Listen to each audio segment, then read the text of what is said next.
Hello दोस्तों, आज मैं आपके साथ लॉ ऑफ अट्रैक्शन पे आधारित एक और टेक्निक को शेयर करने जा रही हूँ जिसका नाम है द मिरर टेक्निक। ये आपकी इच्छा को इजीली आप तक पहुँचा सकती है। मेरे हिसाब से ये बाकी लॉ ऑफ अट्रैक्शन टेक्निक से इजी है, लेकिन कोई भी टेक्निक को करने से पहले आपको एक बात का ख्याल रखना चाहिए। यूनिवर्स के सामने इच्छा को प्रकट करने से पहले आपको एक बात का ध्यान रखना है, जो कि इच्छा को सामने आने में समय लग सकता है, लेकिन आपने जिस चीज को मांगा है उसे ब्रह्मांड ने उसी वक्त आपका बना दिया है। आप जिस कार को चलाना चाहते हैं वो आपको दिखाई दे रही हो या न दे रही हो, लेकिन के मालिक तो आप तभी बन चुके थे जब आपने पहली बार भगवान से या फिर यूनिवर्स से उसके लिए प्रार्थना किया था। इसलिए दृढ़ता के साथ अपने आप को उसका मालिक समझना शुरू कर दे। और हाँ, इस बात का स्मरण रहे कि आपको मिरर टेक्निक को करने से पहले भी इसी तरह करना है, शायद तभी ये आपके लिए इफेक्टिवली और इजीली काम करेगा।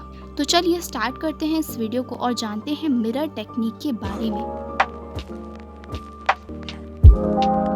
मिरर हम सबके घर में होता है और इसका इस्तेमाल हम सब कई बार करते हैं। ब्रश करते वक्त, दिन के लिए तैयार होते वक्त, अपने बाल बनाते वक्त, और इस तरह हम मिरर का यूज कम से कम 3 से 4 बार करते हैं। और इतने बार यूज करने के बाद हम एक चीज को अच्छी तरह समझ गए हैं, जो कि है इसकी आदत। हर चीज को वह उसी तरह हमारे सामने पेश करता है जैसी वह है। इसका सरल अर्थ है कि ये निरंतर उसी चीज को रिफ्लेक्ट करता है जो हम उसके सामने लेकर जाते हैं, और उसकी यही आदत हमारी इच्छा को पूरी कर सकती है। इसका मतलब है कि अगर हम उसके सामने पॉजिटिविटी के साथ जाते हैं तो वह हमें और भी ज्यादा पॉजिटिविटी वापस देता है।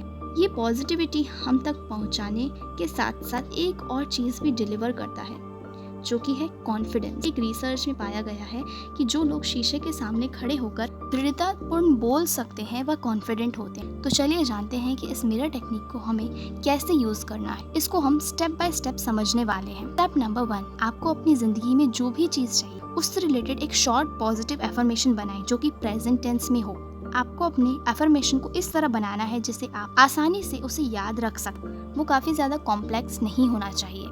इजी शब्दों में अपनी एफर्मेशन को बनाएं। स्टेप 2, अब आपको मिरर के सामने जाकर कॉन्फिडेंटली खड़े हो जाना है और बोल्डली अपने रिफ्लेक्शन की आंखों में देखना है। स्टेप 3, अब आप पूरे दृढ़ता के साथ, कॉन्फिडेंस के साथ, बिना किसी नर्वसनेस और डाउट के आपको एफर्मेशन को बोलना है। पूरे इंटेंशन और फील के साथ जब आप एफर्मेशंस को बोल रहे हो तब आपको अपनी विश के पास में होने का एहसास होना ही चाहिए। कम से कम 21 बार इसको दिन भर में बोलना है। स्टेप 4, आपको इसे दिन भर में सिर्फ एक बार सुबह प्रैक्टिस करना है और फिर लेट गो करना है। लेट गो करना बहुत इम्पोर्टेंट है। हम में से कई लोग प्रैक्टिस को करने के बाद या फिर टेक्निक को आजमाने के बाद उस पर डाउट्स करते रहते हैं कि क्या ये टेक्निक सचमुच काम करेगी।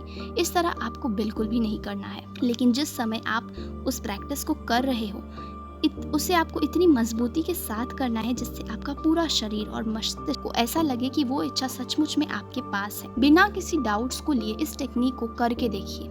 ये टेक्निक टाइम बहुत कम लेती है और इसके लिए आपको अपने रूटीन या स्केड्यूल को बदलने की बिल्कुल ज़रूरत नहीं है। जब भी आप सुबह सुबह मिरर के सामने जाएं तभी आप इस प्रैक्टिस को कर सकते हैं। इसके लिए आपको कोई अलग से समय निर्धारित करने की कोई आवश्यकता नहीं। अगर वीडियो इन्फॉर्मेटिव लगी हो तो ज़रूर से सब्सक्राइब कर दीजिएगा। सब्सक्राइबर्स का टारगेट सिर्फ 900 का है, तो फटाफट से कंप्लीट कर दीजिएगा।